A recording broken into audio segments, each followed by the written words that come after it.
Welcome to Ask Faleskini podcast. I'm proud to present Jeremy Britton, our first guest from Brisbane, Australia. Just under 10% of our listeners are from Australia. I imagine that business is done very similarly all over the world.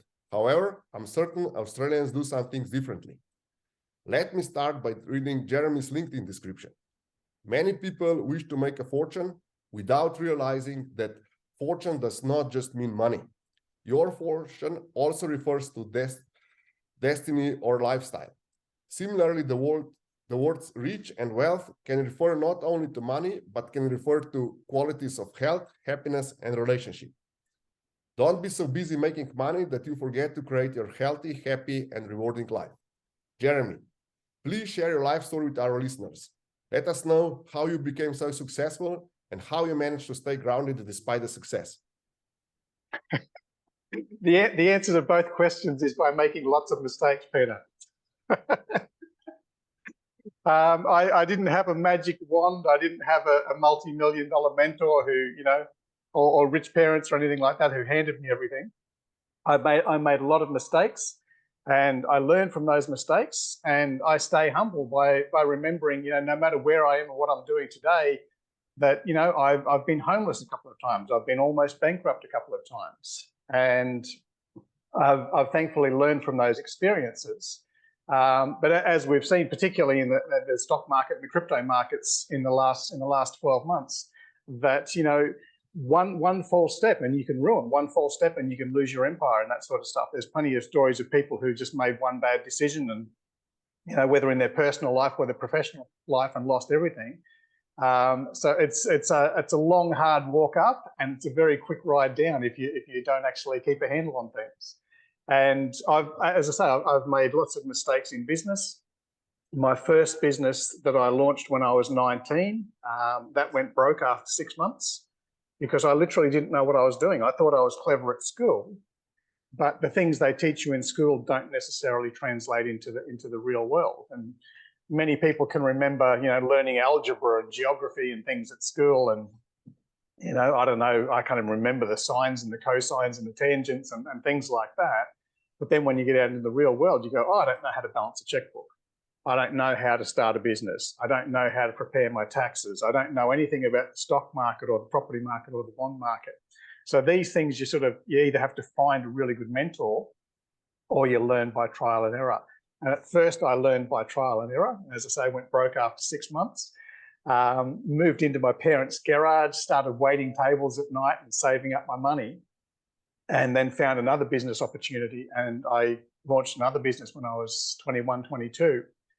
And that business failed after 18 months because I didn't have the proper insurances. So when my business partner got sick and spent a few months in hospital, I was reduced to running the business by myself, which was very challenging. And I didn't know. I knew about having property insurance and car insurance and that sort of stuff, but I didn't know there was an insurance that you have if a key person in the business gets sick and can't go to work. You've actually got an insurance to hire a manager or something like that. So after my second business failure, my parents, who are not business owners, they're both employees, they said, obviously, you're very bad at business. Both of your businesses have gone broke. You should go and get a university degree and you should go and get a job working for someone else. And I looked at my dad and said, okay, the first one went broke in 6 months. Second one went broke in 18 months. I think I've actually gotten 3 times better than what I was. It's a 300% improvement. And so I said, I'll start another business and maybe I can, get 2 years, 3 years, 5 years out of this one. And at that stage, I hired a business coach because I got sick of making my own mistakes. And I could learn from other people's mistakes. And obviously, a coach or a consultant, as you know, they're talking to 10 or 20 people from different businesses, and they see patterns. And they can say, oh, you've got a blockage here. You forgot to ask about this. And it doesn't matter whether your business is a winery or a financial business or a retail business or whatever it is. There's similar things. You've got suppliers, you've got stock, you've got goods or services, and you need to market yourself. So I learned, I had a business mentor and then had a successful business, and then started another business and started another business. And things went on from there. One of my businesses I borrowed $5,000 on the credit card, started a business up. And a few years later, someone actually offered me 6 figures for that business. I went, oh, I really like this business. but that's a lot of money. So I'll take the money, retire from that business, but then I can easily go and start another business, because everybody can have an idea, and you just got to be able to know the way to bring that idea to market, and obviously not make the mistakes that I made, or learn from the mistakes of other people. How do you feel about, you started two businesses, and you said the first one lasted for 6 months, and the second one 18 months. So all combined, that's 2 years. Yeah. Would you say that these 2 years were much better spent if you would be partying at college at this time? I think, like, my parents are both school teachers, and obviously I went to good schools and learned all the best education. But I did do a brief stint at university. I did like 12 or 18 months at university while I was waiting tables and things like that. But I was learning from people who had learned from books. And it's like, if you want to learn how to ride a bicycle or how to cross-country ski, you can sit down, you can read 30 books on it, 100 books, doesn't matter. You're not going to learn the same as if someone actually gets out there with you and teaches you and holds the back of your bicycle or pushes you down the hill and tells you which way to lean and that sort of stuff. So that's what I was talking about before, when I had book smarts and school education, but I didn't have any street smarts. I didn't know about the real world. You've either got to get into the real world, or you've got to, grab a mentor who's actually had 1 or 2 businesses and learn from someone who's actually been there. You can't learn to swim or ride a bicycle or run a business from a book. Sorry. I agree 100% with you. I have another question. There's a lot of movement. You said you started even 14 startups. I personally believe that startups as something that influences economy are overrated. However, I also believe that the only viable way to learn business, or the easiest way to learn about business, is just to start a startup. What do you think about it? Absolutely. It's learned by doing. I mean, again, you can't learn to swim from reading a book. You learn to swim from actually being in the water and feeling it. But it's good to have a swim instructor. It's good to have someone with a net who can pull you out if you get into trouble. So, and like, when I first started my business, I didn't have that. I just thought, oh, I'm very clever. I can do this stuff. But I really couldn't. It doesn't matter how good you are at riding a bicycle. It's not the same as driving a car or swimming or paddling a canoe or whatever. So being that I was clever at school because my parents are school teachers and they could tutor me, doesn't mean I was going to be good in business. So I needed to get a good coach, a good mentor, and learn from those who had actually gone before me, and they'd either learn from others who made the mistakes or they'd made the mistakes themselves. I also had huge problem with mentors in the beginning. Not that there would not be available, but I didn't understand why I need them. I was under the impression that I can do it on my own, that I know everything. I did not know what I'm missing out, and where I don't understand things. And because coming from mathematical background, everything, I know all the variables. That and I only the arrogance of youth, mate.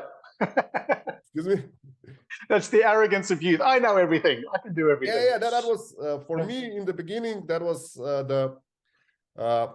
the key issue, because I knew everything, and the less I knew, the more I was convinced that I understand everything. So only after a lot of problems and dilemmas, I only start to understand that I might not know everything and that the people can help me. How did you come? How did you meet your mentor? Did you get it over internet? Did you get it in a local business community? How did you meet your mentor? How did you convince him or her to help you with your business? Mate, I'm so old, we didn't even have the internet back then. But yeah, it was in the local business community where you'd go to like a networking breakfast or something like that. And for someone who's just starting out in business, I had the option. I could put an ad in the Yellow Pages. The Yellow Pages is what we used to have before Google for those younger people. And it would cost me $1,000 to put an ad in the Yellow Pages, and then you just wait for the phone to ring and wait for people to come in.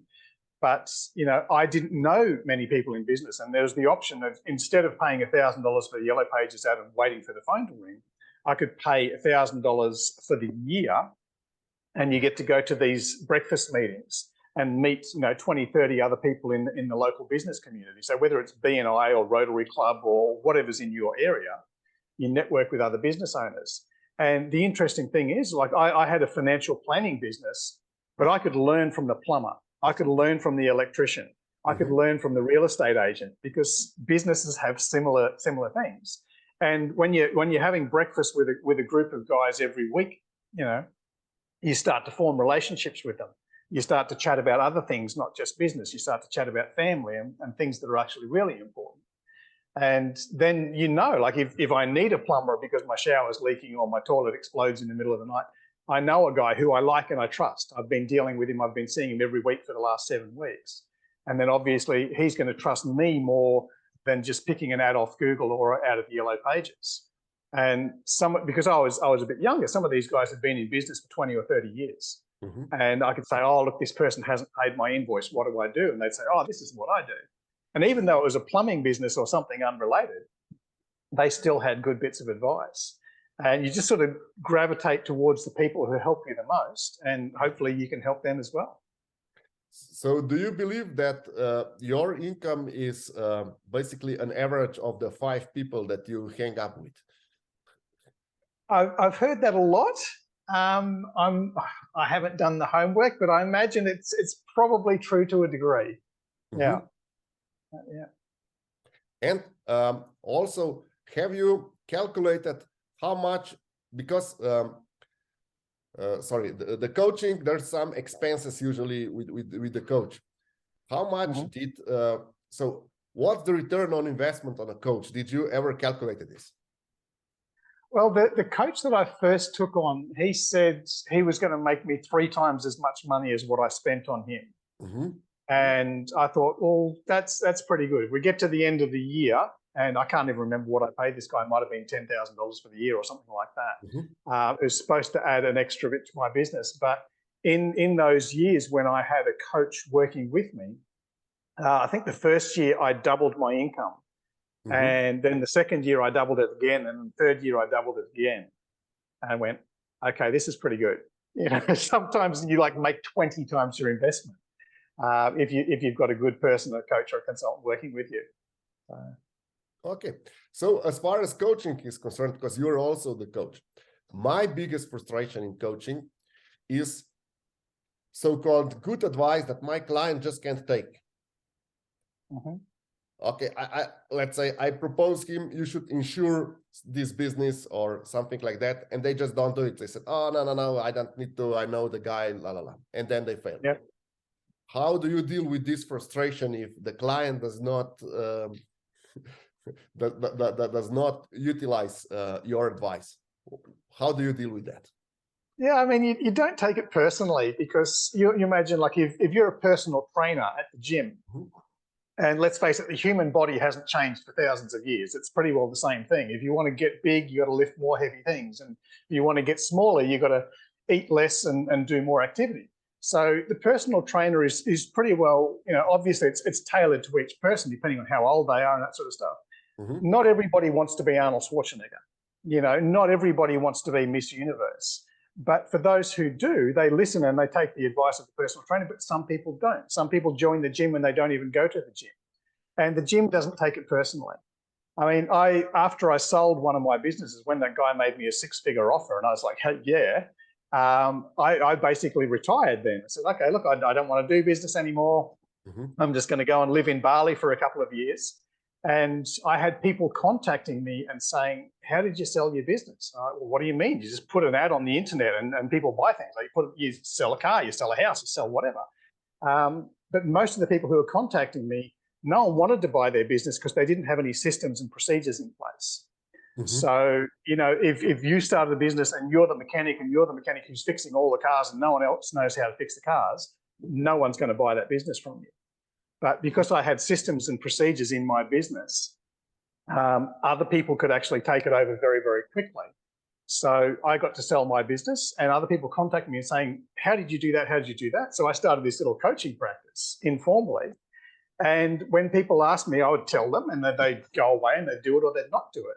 And at the end of 12 months, I asked the clients, hey, will you shoot a little video for me just talking about your results? Just a 30-second YouTube video so I can use it in my marketing. And one person, like he'd increased his income by 50%. Someone else had increased their income by 20%.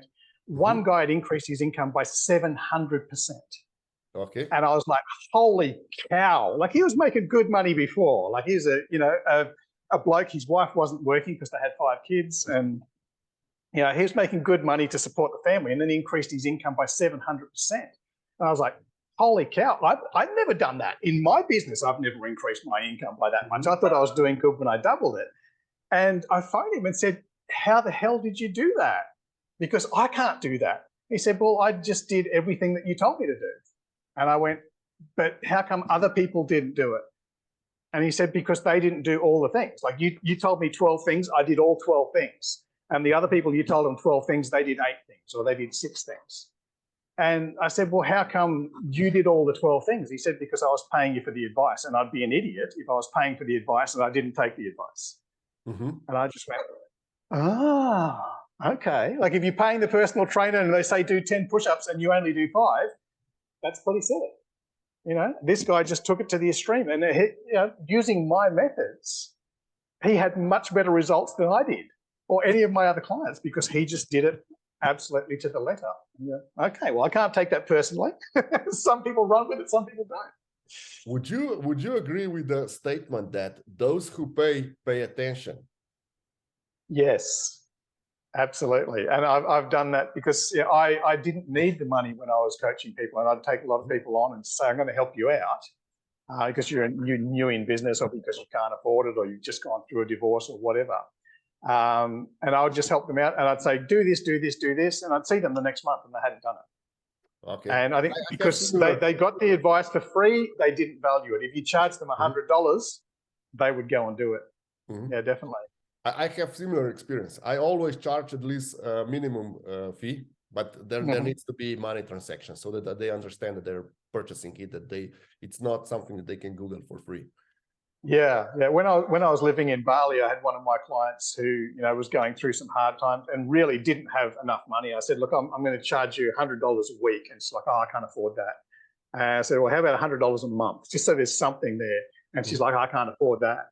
And I said, how about you cook me dinner once a week?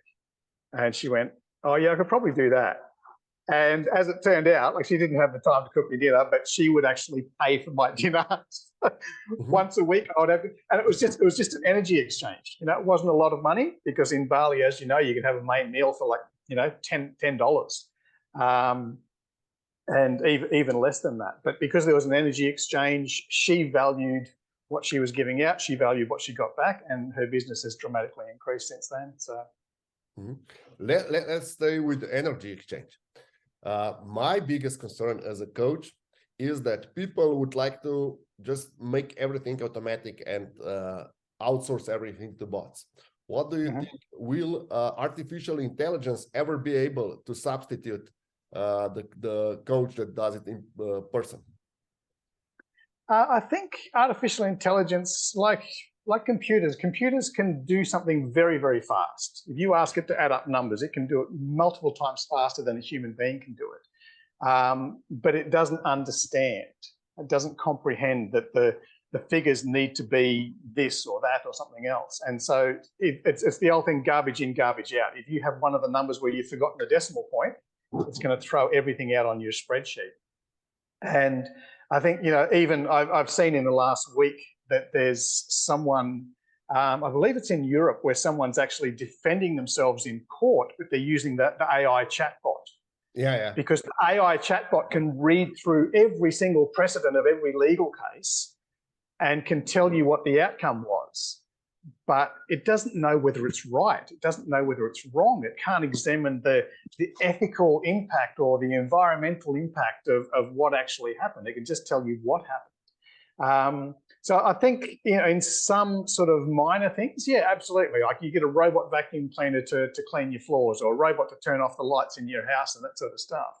But even the AI, because it's drawing its information from the internet, there's people who publish things on the internet that are actually wrong. There's people who publish things on the internet that are racist or biased or have some sort of other agenda. And the computer won't understand that because it doesn't have its own internal moral compass. There's some things it can't do. Would you agree with my statement? I made an article on this, that artificial intelligence, it's easy. However, artificial wisdom probably will never exist. Oh, yeah. Yeah, absolutely. I mean, there's some things that you can do to make money very, very quickly, but that might involve robbing someone or ripping off your friends or starting a scam or a pyramid scheme or something like that. But it's not wise to do that because, Warren Buffett said it takes you 20 years to build your reputation in business and it takes you 20 seconds to ruin it. So the wisdom is, what are we doing that's going to leave a legacy for our family, for our name, for the planet, for our grandchildren and that sort of stuff. So wisdom is something that I don't think they can actually put into a chip. Okay, you gave me the great outline for my next question. How important do you believe that it's branding for coaches? I think it's very important. I mean, you can have a snazzy brand, you can have a great logo, you can have a really cool name, but behind that, it's actually got to stand for something. I mean, everybody around the world recognizes the name of Coca-Cola or Mickey Mouse, but they had to do a lot of hard work. They had to do a lot of marketing. In the war, they wanted to get a bottle of Coke in the hands of every US soldier for under 10 cents. And they were losing money a lot of the time to do that. But it was a great experience, the logistics and that sort of stuff. So I think branding is good, but it's got to be something that's actually really valuable underneath. I mean, I see brands sometimes and it's, like your Gucci's and Versace's and this sort of stuff and go, okay, well, it's good, but is it really that much better than the next one down? Oakley sunglasses were one that I didn't know. I just knew Oakley as a brand name, but I didn't know that Oakley was the one who actually came out with the polymer lenses because Jim Gennard was going through skiing and kept getting smacked in the face with branches and breaking his sunglasses. So he made these ones that were unbreakable. Okay, so it built its name on quality, and now a lot of people know the name and they forget the story. A lot of people know the name of Ford, but they forget the story of inventing the production line. So it's got to be substance to it. It can't just be snazzy. What about personal branding? Now we on LinkedIn, everyone is just a name and surname. What do you think about personal branding? Is that more important than corporate branding? Again, the same thing. I mean, you can have a good name, and you got a good name because you got a good reputation, but build it over time. Like you can have these influencers who are just everywhere because they're put on a bikini and dance around the pool or whatever, or someone who does something funny or something silly. You can become instantly famous. You can have overnight fame. And I'd sort of compare it to the music industry as well. Like, someone who's #1 today could be just forgotten for the next 10 years. But then you've got these artists who have just been consistently churning out content, year after year after year. They've got like 14, 15 albums under their belt. And you might not hear of them because they're not doing all the flashy marketing. They're not being super gorgeous influencers. But once you discover their new album, then you go back and go, oh, I want to find out all the previous work. So you got to keep doing the work. Just keep doing what you're passionate about, and eventually you'll get discovered. Might not be, fleeting fame. Might be something that's building a legacy. So basically, content is more important than a flashy brand. And regardless if that you achieve personal brand with showing yourself in a bikini or if you just show that you can write something, that you can help people in some way. How important is adding value and helping people in coaching? Oh, absolutely essential. Absolutely essential. As I said before, it's an energy exchange. So you've got to add the value, and it's people say whatever you stand out will come back to you, and it's kind of become a bit new age, but it's a spiritual principle that's fundamental. And you have a look, Jesus talks about give and it'll come back to you. And it's actually in the Old Testament. Where else? Hinduism, Buddhism, all this story about whatever you send out comes back to you in some way, shape, or form. It's not necessarily always money. It might be someone doing you a favor. It's the idea of sowing and reaping. It's the idea of karma and these sort of things. Like pretty well every religion for over 6,000 years has talked about this principle of adding value. And sooner or later, the people who don't add value, they fall off a cliff. And again, we've seen this like the here today, gone tomorrow, music stars or TikTok stars or you know, someone who's just a flashy celebrity. And then Google bankrupt celebrities. Just do that, because that's really an eye-opener. And you go, oh, yeah, I remember that guy from like 10 years ago who used to be really, really famous. And they basically did one thing and then nothing. You know, MC Hammer, he famously had gold gates across the front of his driveway, and he had a gold urinal so he could pee into gold. Like, dude had 1 or 2 hit songs and then did nothing and then went spectacularly bankrupt, you know, and now he's working for a living. So there's plenty of people who have failed because they didn't add consistent value. And again, it doesn't need to be. Do you have any system that you can share with our listeners that would help to distinguish one-hit wonders that you were talking about and the people with a long-term potential, or companies with long-term potential? Do you have any tip that you could share with our listeners how to distinguish it? I think really, Peter, you got to do something that you really, really love, because it's easy enough to do something for the money. You know, if I said I'd give you $10,000 if you did a TikTok dance, you probably might be able to do a TikTok dance. But then you're not going to practice it tomorrow. You're not going to practice it the next day. Whereas there's people who love dance and they keep working on it. People who love their music and they keep playing and keep practicing day after day after day because they love it. You know, I'm not a musician. I'm not a dancer. But my son always loved the guitar. When he was 5 years old, he wanted the guitar. I said, I'm not going to buy you a guitar because they're very expensive. You're 5 years old, you'll probably break it. So I bought him a very cheap guitar. I thought, let him practice on that, have a little play. He's a little kid. And 2 years later, he was still playing that same guitar. And it actually broke because he'd played it so much. And then when he wanted another guitar, I thought, okay, well, I can buy you a slightly more expensive guitar and we'll see how this goes. You know, he's like 8 years old by this stage. And one day I could hear him playing and I couldn't find him anywhere. He wasn't in his room, wasn't in the lounge room. He was sitting on the toilet and playing his guitar. This kid is serious. You know, he wouldn't read a book. He wouldn't watch TV. He just wanted to play his guitar all the time. And like, you know, 25 years later, he's still playing his guitar. And I wouldn't say he's the greatest guitarist in the world, but he's really, really passionate about it. And anybody who's gotten very good at something and lastingly good, not just lucky, not just a freak, but someone who's delivered consistent value and consistent returns over time. Okay. They've always practiced. They've got the passion. Okay, the passion. Let's say if we were to judge a company or a person, if they would be successful in 20 years, you think the passion is the key? Absolutely. Because things will happen. Seasons will change. You know, technology changes and fashions change and things like that. But if you really, really love what you're doing, you're going to adapt. You're going to be flexible. Okay. Keep doing it. How big are you into using intuition in business? You spoke about energy and all this stuff. How often do you use intuition in your business? How do you use it just to decide yes or no, or do you use it to prepare best, I'll say, advice for your clients? How do you utilize it? I use a lot more than what I used to do. When I was in my 20s and I was just focused on, you know, how can I make the maximum amount of money in the shortest space of time, because I was young and I was silly. And I didn't listen to my body. I didn't listen to my intuition.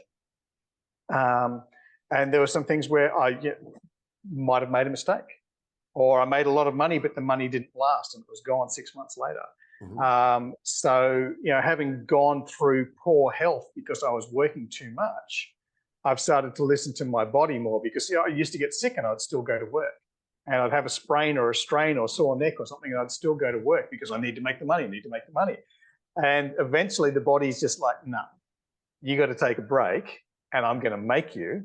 So you start to listen to the body. And sometimes, you know, because I'm passionate about what I do, sometimes I'll spend like 4 or 5 hours straight in front of the computer, and then my eyes will start to go, and I think, oh, maybe I need to just take a walk around the block rather than staring at the screen.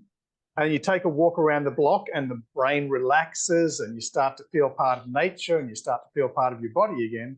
And then you have these great thoughts and inspirational thoughts. Like a lot of people talk about the inspirational thought they had while they were in the toilet or while they were in the shower. No one ever has a great thought while they're sitting at their desk working on a spreadsheet. You need to get out and about away from where you are.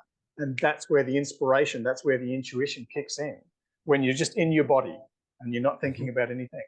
So I've been meditating every day for 12, 13 years now. And that's a really important thing. Like I'll take time out from my day to meditate, no matter what I'm doing, where I am, traveling, whatever, because it's really important to give the brain a break. Turning it off and turning it back on again, it just works better. Do you use like third-party meditation that with a voice in the background, or you just go and cut it completely off in silence and just get rid of all your thoughts that are trying to get into your head while you're doing meditation? How do you go about it?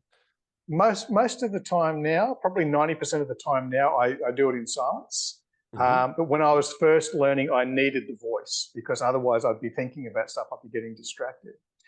There's a course called Vipassana that runs in around about 80 countries around the world. And you can go and do a free course, like free food, free accommodation, free course material. 10 days, literally change your life. And you've got someone guiding you through it. You've got a group of people who are all there, for the same purpose, to try and calm down their mind, control their emotions, develop their intuition, and get some inner peace. And then once you've got that, you can then decide, oh, I want to do chant meditation, or I want to do, sitting in yoga pose meditation, or I want to do silent meditation. I've got clients who do walking meditation or swimming. They swim laps in the pool, and there's no thoughts going through their head. So each to their own. I don't care. It's like, you can do waltzes or you can do hip hop dance, whatever. If you like dancing, just try them all. And I've tried a lot of different meditations. And as I say, 90% of the time I'll use silent now. But when I first started, it was always spoken. And sometimes now for a specific purpose, I will use a spoken meditation as well. Oh, great. I would like to ask you about your principle, how you got from 75 hours work week to 24 hours work week. I read about it that you managed to do that. Could you please share that with our listeners, how you managed to do it and how they should go about it? Probably I would recommend you don't go about it the same way that I went about it, because I alluded to the fact before that I would continue to go to work, and I had a health scare. I was working like 75, 76 hours a week. And, I had a flu, I'd go to work, and, I had different things go wrong with my body and stresses and strains. I would just continue to go to work because I was stuck in the mindset that I'd inherited from my parents and my school teachers. The more you work, the more money you make. And that is true if you're an employee. If you're an employee getting paid by the hour, the more hours you sit behind the desk or more hours you're swinging a hammer, the more money you make. But it's not necessarily true for an entrepreneur. And I didn't understand that. So I was working as many hours as I possibly could. I was making a lot of money. I actually had a stress-related heart attack when I was 33 years old. And that's when you sort of go, oh, maybe I shouldn't have been going to work when I was sick. Maybe I shouldn't have ignored all these warnings of my body. And having undergone heart surgery, and then the surgeon comes around and says to you, listen, kid, you got to change your life. Because most people who have a heart attack, they have a second one within 12 months. And usually the second one is fatal. And the surgeon said to me, you've got to change your life. And I said, well, what do I change? And he said, like, I'm not a life coach, dude. I'm a surgeon. I don't know what you should change, but you need to change something. And so I went home and went, what am I going to change? What am I going to change? Well, first of all, my relationship was terrible most of the time because I was never home. I was always at work. And it got to the stage where I couldn't save that relationship. So I've got to change the relationship. I changed the town. I decided, if I was going to be dead in the next 12 months, that I wanted to spend as much time as I could with my kids. And my kids went to school from 9 o'clock in the morning till 3 o'clock in the afternoon. So I shut down business, sold my 7-bedroom mansion, got rid of TVs, got rid of a few cars, downsized my life. I bought a little shack by the beach and decided I'd drop my kids off at school at 9 in the morning. I'd pick them up at 3 o'clock in the afternoon. I would only work during those hours because I wanted to spend as much time as I possibly could with my kids. And that was the thing. I didn't know whether I was going to be alive or dead the next year. And I downsized my life because, working 76 hours a week, my income was up here. And I thought, okay, if I'm working 24 hours a week, like 4 days a week while the kids are at school, my income is going to be down here. I need to live down here. So I downsized my life, decided to live very, very cheaply. But the interesting thing was, at the end of 12 months, I sort of look back and go, actually, I've been making some pretty good money. And because I wasn't at work all the time, because I could actually get out and be on the beach and spend a bit more time in nature, spend a bit more time with my kids and go to their school events and things like that, I started picking up much better clients. And by cutting my working hours by 60%, I thought my income was going to go down by 60%. My income went down by about 10%. There's a lot of people who go, oh, yeah, I did a 10-hour workday yesterday. But if you followed them around and you watched them, they might have had an hour and a half for lunch. They might have had 45 minutes gossiping and chatting unnecessarily on the phone or chatting unnecessarily with their co-workers or something like that. And they waste a lot of time. But, because I literally had the experience of literal gun to my head, you're going to die unless you can do 10 hours work in 6 hours. So you become very, very efficient. You cut out all the stuff that you don't need and the things that waste the most time. Like for me, I'm not good at typing. I don't touch type. So I'll dictate, I'll record my voice and I get someone else to type it up for me. There's a lot of things that I'm not very good at and I'm not passionate about, so I'm not going to get good at them. And you can outsource those things. And particularly, I can outsource the phone. So I don't have to answer the phone because it interrupts me from what I'm doing. And I can just check the messages at 3 o'clock in the afternoon. Lots of things that you can do. Outsourcing, delegation, and just being super focused on what you're good at. I have two questions. Would you agree with the 80-20 rules? So the rule is that in 20% of the time, you do 80% of the work. Absolutely. I mean, I used to chase clients a lot. Spent a lot of time chasing clients. I used to say that I was running around like with 2 butterfly nets, trying to catch the clients all the time. And then you got to catch the clients, then you got to make sure no one else takes your clients. But when I stopped running around, and literally I would spend more time sitting at the beach, just being at the beach cafe and having a coffee and having late breakfast and that sort of stuff. And the sort of people that you meet, at 10 o'clock in the morning having breakfast in the cafe, they're the guys who didn't need to be inside the office at 8:30. If you go to the gym at 12 noon, you meet the guys who didn't need to be in the office that day. So I had less clients, but the clients were of much higher net worth. And you meet them by being in the places where the normal people are not. Okay. I didn't know that. It was an accident. It just happened. Yeah, I did something similar, and the results are also similar. Of course, what I do in the free time is like having interview with interesting people like you, and doing my podcast. That is important for me. Basically, I believe that my podcast and these interviews are first for the people that cannot afford our services, or that people can check what kind of people we are. And they can see the energy and how we go about it, and then they can decide. So it's a contribution, something free for the world, and also it's also a marketing tool. You're adding value. Yeah, I agree. So would you like to tell us about other businesses than coaching? We spoke about coaching. You're also in the cryptocurrencies. Would you like to just brief us about this business, how you go about it, what is the unique part of sale and similar? Sure. I mean, my first business when I was 19 was actually in financial planning. I started a business underneath another guy who was supposed to be my mentor, but he didn't have much time to mentor me, unfortunately. And because it was something I never learned at home, like my parents never invested in stocks and shares and property and bonds and that sort of stuff, because they didn't learn that stuff at school and they didn't bother to learn it after they left.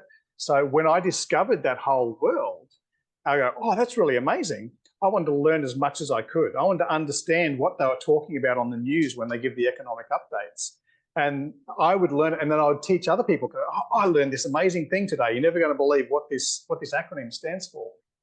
And after that, that business failed, and I started another business and another one.